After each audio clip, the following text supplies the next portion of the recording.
درنو لیدونکو السلام علیکم. کابل کې د چین سفیر بګرام کې د خپل هیواد د ځواکونو شتون راپورونه رد کړل. افغانستان کې د چین سفیر وانګیو بګرام کې د چینایي ځواکونو د حضور په تړاو ناتایید شوي خبرونه رد کړي او ګنګوسې یې بللي دي. تیرو 2 ورځو کې پر خواله رسنیو داسې خبرونه خپاره شول چې ګواکې د چین پوځي الوتکې د بګرام په هوایي ډګر کې ناستې دي او بیا بیرته الوتې دي. خو ښاغلي وانګیو پر خپل ټویټر پاڼه لیکلي هغوی چې د بګرام په هوایي ډګر کې د چینایي ځواکونو د حضور په تړاو ګنګوسې خپروي خپلې پټې موخې لري. چین له طالبانو سره ښې اړیکې پالي او د دغه هیواد سفارت یو له په ګوته شمیر استازولیو دی چې لا هم په کابل کې دی فعال دی.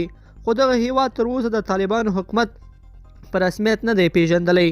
تیره اونۍ د امریکا متحده ایالاتونو مخکینی ولسمشر ډونالډ ټرمپ د خپل هیواد پر اوسنی حکومت له افغانستانه د وتلو لړ کې د نیوکو په ترڅ کې ویل موږ هلته یوه ښایسته او ستره پوځي اډه درلوده چې میلیارډونه ډالر لګښت پرې شوی و او بیلتي چې څراغونه یې مړه کړو له هغه ځایه ووتلو.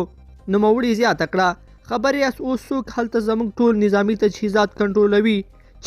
چین د سپټمبر وروستیو کې د جي7 هیوادونو غونډه کې غوښتنه وکړه چې پر افغانستان د لګول شوي اقتصادي بندیزونه چې واک ته د طالبانو له رسېدو وروسته لګول شوي ژر تر ژره لرې کړی شي.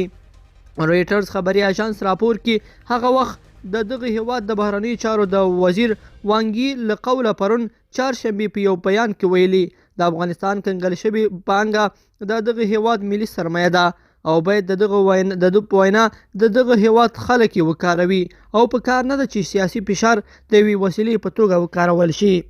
لیدونکو په دې هیله چې دا مطلب به مو تر پایه لیدلی وي. که مو ویډیو خوښه شوې ویډیو لایک کړئ او چینل سبسکرایب کړئ.